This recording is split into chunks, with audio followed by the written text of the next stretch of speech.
everybody, welcome to another exciting Science Week assembly, and we're hoping to inspire you again and hopefully help you to understand the importance of the STEM subjects: science, technology, engineering and maths, but also help you to appreciate the various opportunities and the careers that obviously come about as a result of STEM subjects.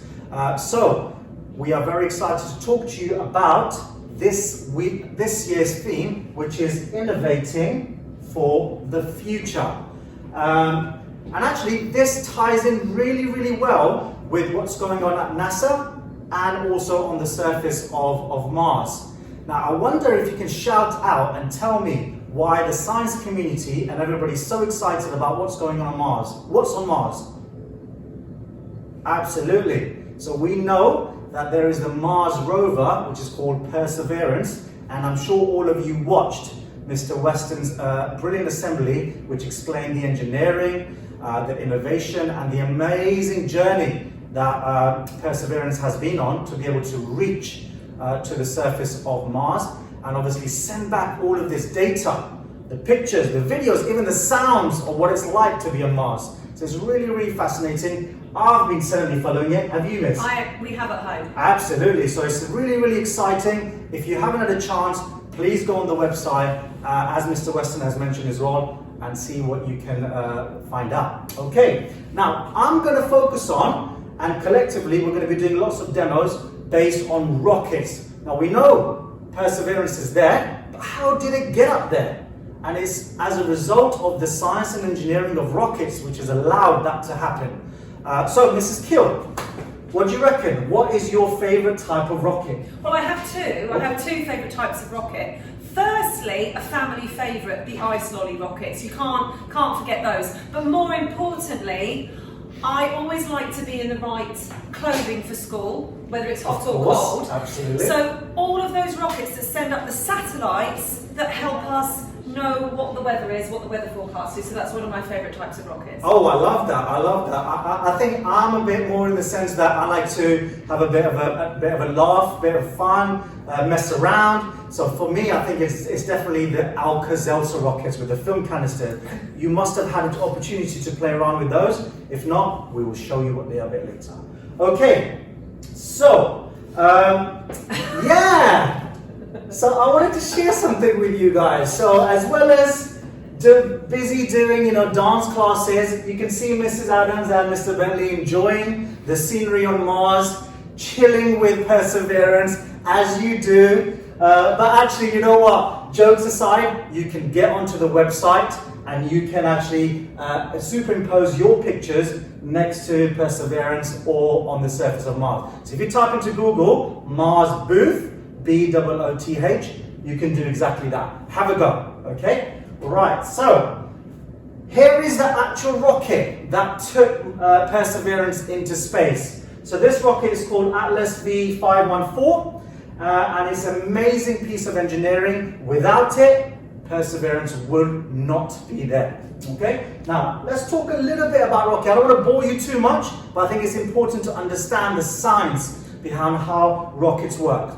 Now, rockets, the ones that we have currently, the masterpieces, they are as a result of 2,000 worth of years of research, engineering, discovery, and it's enabled us to kind of come to the amazing aircrafts and the amazing rockets that we have today. But essentially there are two types. So one includes a liquid fuel and another one with a solid.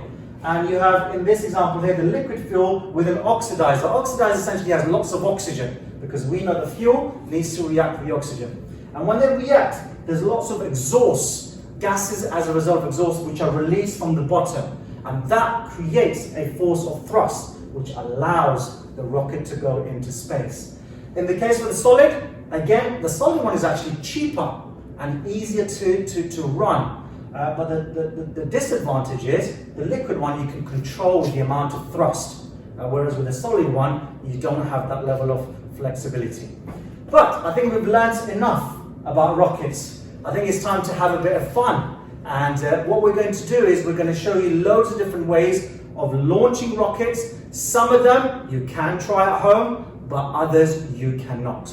So we will make that clear when we do the demonstration. I hope you guys enjoy it. Right then, so let's get going. So for the first type of rocket, we're going to make a balloon rocket. Very easy to do. All you need is a balloon, some string. I've tied some string across the lab. One end is tied to this side of the wall, the other end is tied to the other side of the wall. And I've got a piece of straw which I've cut and actually put through the string, which almost acts like a zip wire.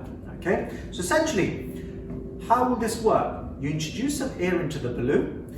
By adding more air, you're increasing the pressure inside of the balloon. And when you let go, all of that air wants to come out from high pressure inside to low pressure outside. And hopefully we can use the thrust of the air coming out to fire the balloon across the room. Newton's third law of motion. And that law states that for every action, there is an equal and opposite reaction. So the air coming out is the action, and therefore the equal and opposite reaction is the balloon going to the other side of the room. That's how it works. Hopefully, fingers crossed, we can have some success. So I've got some sticky tape, and I'm just going to attach it to the top of the straw and then stick it onto the balloon. And by letting go of the balloon, hopefully it should fire across the room. Here we go. That didn't work very well. Take two.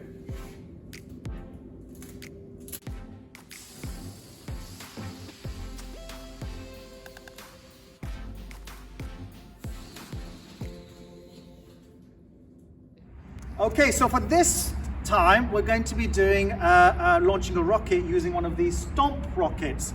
Again, very easy. You can buy these on Amazon. Have a go, and they are very, very effective. How they work is basically if you stomp on this part, there's air inside. When you stomp on it, the air is compressed, so it has it becomes high pressurized, and then it needs to come out somewhere. So it comes out of this launcher, and when you put the rocket over the top, that force will propel it into the air. Now, here's a bit of a challenge for you, Mrs. Kill. All right. Okay. We're gonna launch it together. Okay. And then the aim is to try and catch it after as well. Okay. You ready for it? I'm ready. I'm ready. Okay. Here we go. Here we go. 3, 2, 1, go!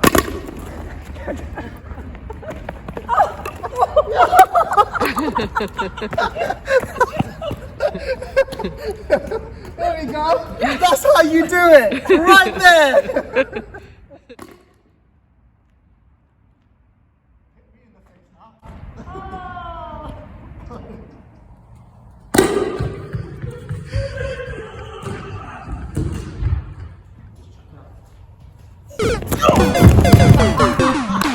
Careful, mate. Run.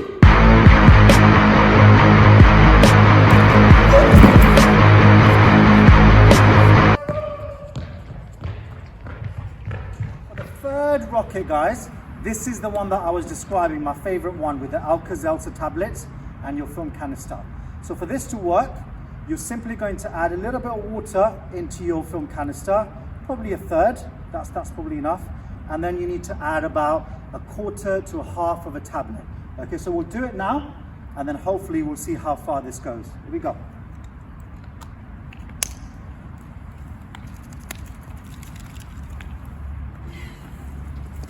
Oh! There we go. Catch that one.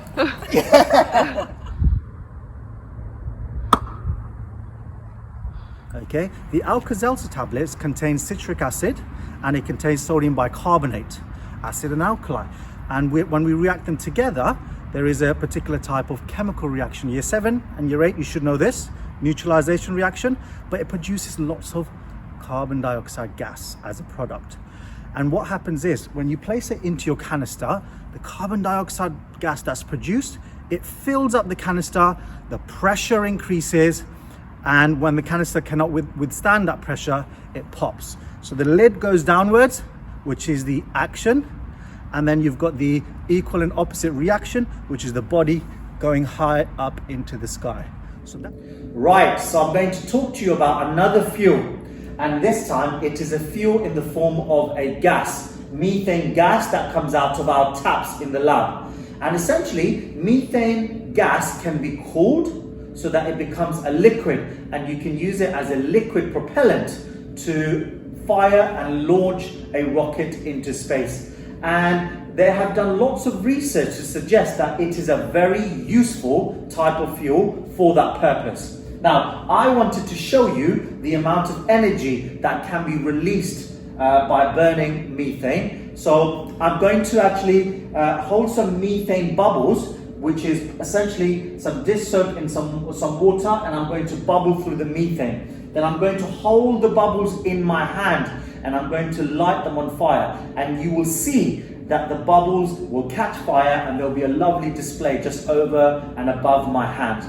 But my hands do not burn, because what I will do is I will lubricate my hands by placing lots of water on them, so I feel the heat but it doesn't actually burn or cause any harm to me. So this is strictly done by scientists. This is something you cannot do at home, but it will show you the amount of energy that is released, and then we can perhaps think about how we can use that energy to launch a rocket. And I'm thinking whoosh bottle, because if you remember a few years ago, I did an experiment where I put some liquid fuel into a whoosh bottle, and I made it actually come out of the whoosh bottle with a lovely display of color, combustion and energy and heat and light. So hopefully you'll like this, and we'll see how it goes.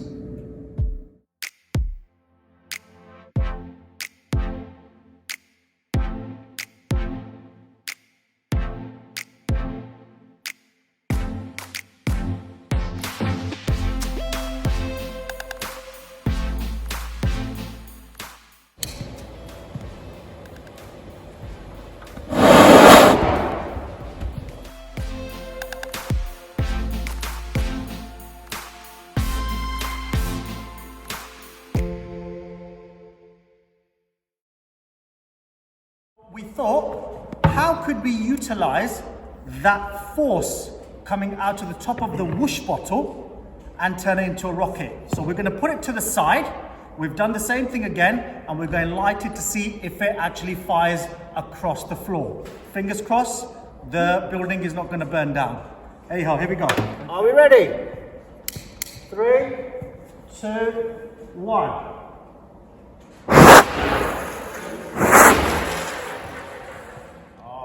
So much better than yours. Well done, Mr. Lee. Fantastic. Coke and Mentos demonstration.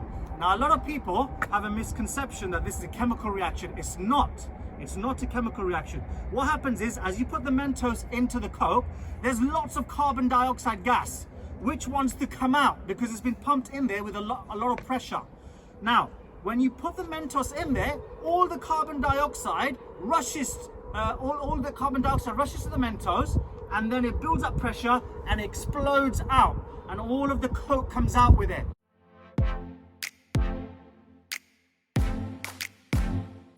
There we go! Yeah!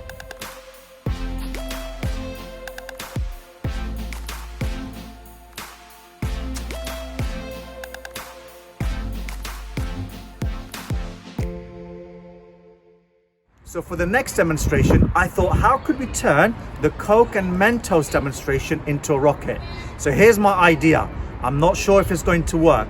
I've got a 1.5 litre Coke bottle, and I've sellotaped some of the Mentos, and I'm going to add it into the bottle, give it a shake and throw it into the air.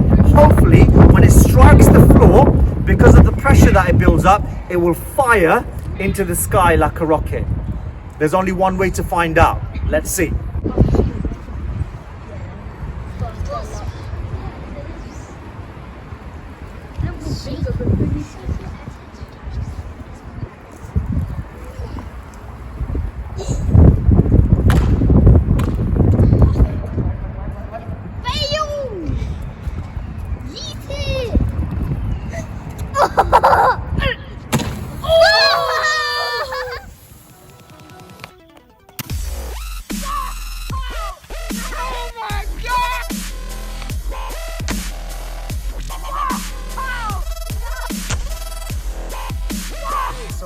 next experiment, I'm outside again by the science lab. And the reason why I'm outside is because this demonstration creates a lot of mess. So it's just easier to clear it up when you're outside. Now, what I'm going to do is I'm going to add the hydrogen peroxide to something called potassium iodide. Hydrogen peroxide essentially is H2O, but with an extra oxygen. So it's H2O2. And the chemical in here, potassium iodide, is a catalyst. It breaks down the hydrogen peroxide to release that large amount of oxygen that is in here. Now, if I add a little bit of dish soap to my hydrogen peroxide and the potassium iodide, I wonder what's going to be created. So are we ready to see this? So here's my hydrogen peroxide, potassium iodide, and my dish soap. Here we go.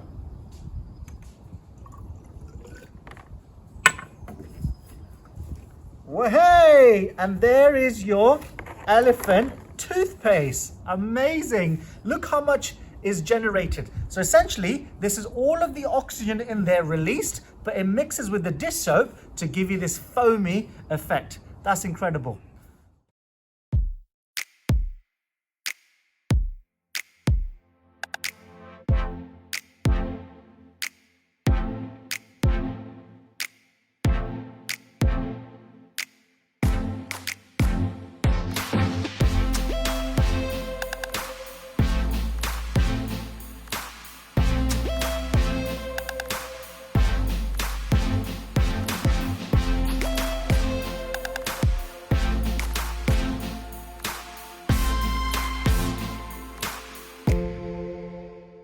Hope you enjoyed that last demonstration, again with the potassium iodide, the hydrogen peroxide and the dish soap. And you can see there how by changing the container, it builds up so much pressure because of all of that oxygen release, and it wants to shoot out upwards, almost like a rocket. Now I could try and do it upside down, but it will create a lot of mess and it will be very, very dangerous. So that's something which is not recommended for anyone to do. And this is something you can't do at home.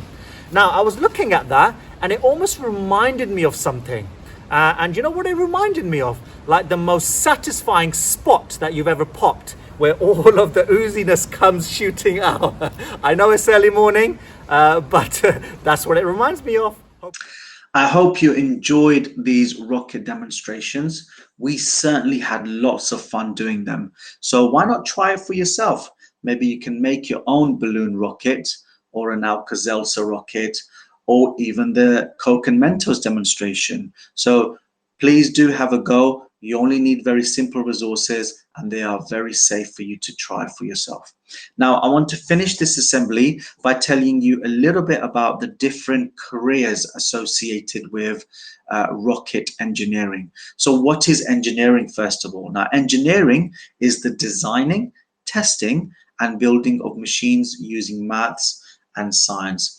It truly is a rewarding career, and it is dedicated to problem solving. Now, early on in the week, Mrs. Keel did an assembly about diversity in STEM subjects. Now, again, in engineering, we have people from all walks of life, from different backgrounds, different cultures, coming together, working as part of a team to come up with new innovations, new technologies, and working together to problem solve. So I also did some research about SpaceX, because if you remember, Mr. Weston spoke about their mission and what they stand for. And actually, I wanted to go and have a look for myself and find out a little bit more. So this is what's mentioned on their website. SpaceX is working on a next generation of fully reusable launch vehicles that will be the most powerful ever built, capable of carrying humans to Mars and other destinations in the solar system. Now, that truly is fascinating. We know SpaceX is owned by Elon Musk, very creative person, very bold, inspiring individual who wants to kind of break boundaries and see what he can achieve. And absolutely, it's a very, very exciting mission they are on, and who knows where we might be able to explore in the years ahead. So I hope through this assembly, I hope through the activities that you have been doing in science this week, we have inspired you to consider STEM subjects. If that's not enough, then I think this will interest you even more. So I went onto the SpaceX website and I did a bit of research to find out what are the different salaries these companies actually pay. And I was really, really surprised actually. So here are some figures for you to have a look at. So if you're interested in STEM careers, not only you can enjoy it, but you can also earn a handsome salary as well. So if you wanted to be an engineer, £67,000 a year salary. Or if you wanted to be a manager of engineering, £91,000. Then you've got launch engineer or test engineer. So you can see that there are lots and lots of options available in this industry to kind of pursue. And if you really enjoy science, and if you really enjoy physics in particularly, then this may be an example of a career for you. And especially for girls, because we know there is a massive gender gap in terms of the number of boys who go on to take physics or study physics later on and then go into STEM related subjects. So as teachers, you know, we are at the forefront of closing that gender gap. So we want to inspire not only the boys, but the girls even more so. Okay, so all that's left for me to say now, guys, is I wish you a happy science week, and we really, really look forward to seeing your posters for the competition. So be innovative, be creative, and get started on those posters so we can submit them for assessment and to enter you into the competition. Hope you enjoyed this week and look forward to seeing you soon. Bye, guys.